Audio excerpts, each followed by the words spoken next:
You send someone $1,000. They bank somewhere else. A moment later, it shows up in their account. Now, where did the money go? The obvious answer is that it went from your bank to their bank. It traveled. Except it didn't. Almost nothing moved. No money left your bank's building. Nothing was loaded into a truck. And in most cases, not a single dollar physically went anywhere at all. Understanding what actually happened instead, and you'll never look at a bank transfer the same way again. Because the real system underneath is far stranger and far more elegant than the one everybody imagines. Let's start with what your money actually is. When you deposit money at a bank, you tend to think of it as your money sitting there. It isn't quite. What you have is a promise. The bank owes you that amount. You're a creditor, and your balance is a liability on their books. The number in your account isn't a pile of cash with your name on it. It's a record of what the bank simply owes you. Which means when you send money to someone at another bank, what you're really doing is asking two banks to update their records. Your bank reduces what it owes you. Their bank increases what it owes them. Two ledger entries. That's the transaction.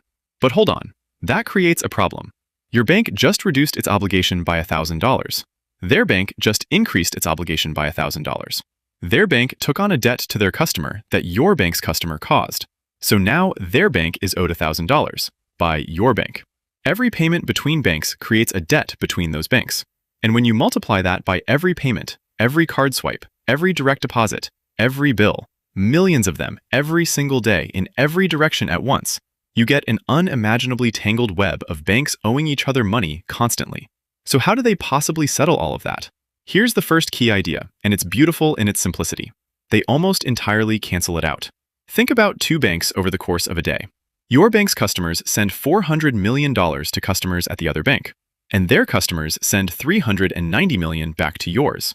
Both directions, all day long.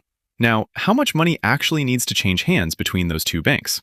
Not $790 million, just the difference, $10 million. Everything else cancels itself out.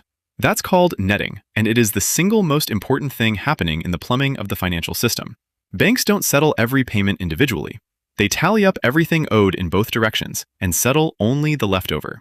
An enormous volume of payments collapses into a tiny fraction of actual movement. Which brings us to the second question. When that leftover finally does move, what moves?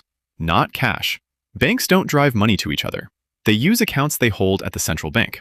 In the US, that's the Federal Reserve. Your bank has a bank. Banks hold accounts at the Fed the same way you hold an account at your bank. So settlement is just another ledger entry. One level up. The Fed reduces one bank's account and increases another's. The same trick at a higher altitude. Money doesn't travel between banks. Balances shift in an account both banks hold at the same place. It's ledgers all the way up. Now, not every payment works on the same timetable, and the difference matters more than people realize. Some payments are batched. Things like direct deposits and most routine transfers get bundled together, processed in groups, and settled on a schedule.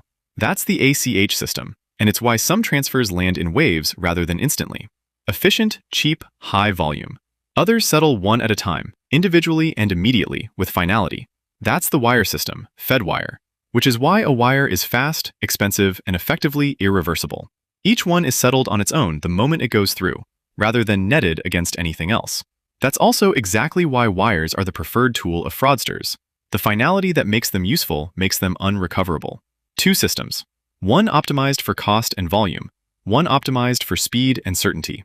Nearly every payment you make travels one of those two roads, and the sheer scale of what's flowing through them is difficult to hold in your head.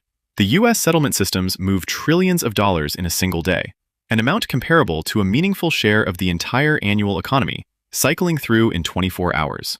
Mostly in the background, mostly overnight, almost entirely unnoticed by the people whose money it is. Now, here's the part that I find genuinely remarkable, and it's the reason I wanted to make this video.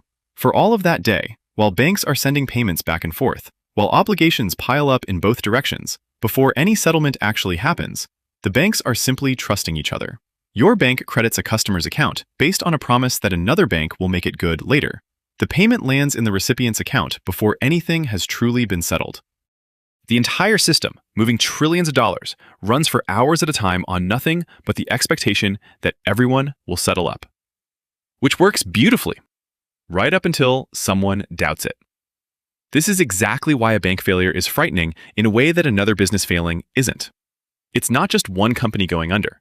It's a node in a web of mutual promises suddenly not being good for what it owes, and everyone else discovering they were more connected to it than they realized. So let's go back to the beginning. You sent $1,000. Where did it go? Nowhere. Your bank reduced a number. Their bank increased a number. That obligation got tossed into an enormous pile of obligations flowing in every direction, most of which canceled each other out. Whatever was left over got settled as a small adjustment between two accounts held at the same central bank. And it settled hours later, long after your recipient could already see and spend the money. Money, at this level, isn't a thing that travels. It's a record of who owes what, updated constantly by institutions that trust each other enough to act before the accounting catches up. Every payment you've ever made ran through that system, and it worked so quietly that you never once had a reason to wonder about it.